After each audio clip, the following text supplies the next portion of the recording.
মসজিদের সাথে সম্পর্ক রাখার দরকার আছে না নাই? কাজী নজরুল ইসলাম খুব সুন্দর করে বলেছেন, মসজিদেরই পাশে আমায় কবর দিও ভাই, ঠিক কিনা? মসজিদেরই পাশে আমায় কবর দিও ভাই, যেন গড়ে হতে মুয়াজ্জিনের আযান শুনতে পাই।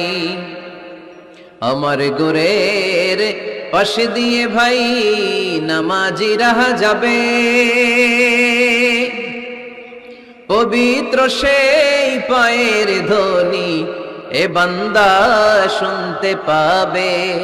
গোরা যাবে হতে গুনাহগার পাইবে রেহাই, মসজিদেরই পাশে আমায় কবর দিও ভাই।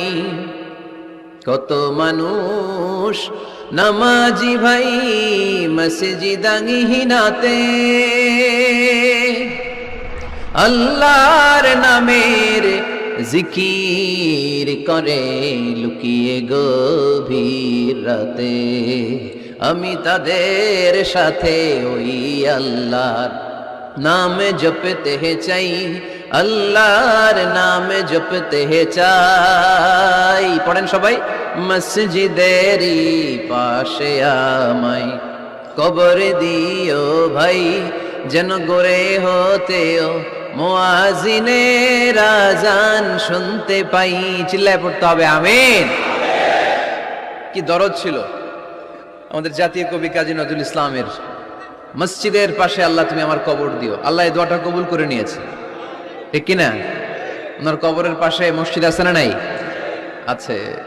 আমার ঘরে নামাজ পড়ো আজ, দিল মে তোমার চরণ তলে, হৃদয় যায় নামাজ।